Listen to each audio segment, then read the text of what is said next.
6 या धावसंख्येवरती पहिली विकेट आपल्याला पाहायला मिळाली. मोकाशी पाडा या संघाला लागत असताना आणि बॅटर तिकडे बाद झालाय. अर्थात सचिन जो खऱ्या अर्थाने एक चौकार ताशोबाट म्हणून आला होता, परंतु स्वतःचा डाव शेवटपर्यंत ते सावरू शकले नाहीयेत आणि ते इकडून बाद होत आहेत.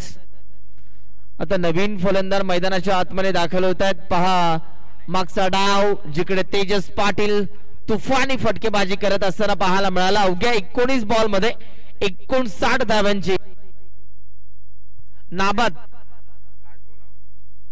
शेवटच्या बॉलवरती देखील खऱ्या अर्थाने त्याचा प्रहार थोडासा अनसक्सेसफुल ठरला, म्हणजे तिकडे विकेट पाहायला मिळाली तेजसची, परंतु शेवटच्या बॉल पर्यंत तो या मॅच मध्ये मैदानाच्या आतमध्ये तुफानी फटकेबाजी करत होता. 19 बॉल मध्ये 59 धावा त्याच्या बॅटमधून आपण पाहिल्या. आजच्या दिवसातील पहिलं अर्धशतक. याही वेळेला खोलवर टप्प्याचा बॉल अक्षरशः खोदून काढलाय. आउटफील्ड फास्ट आहे, तिकडे फील्ड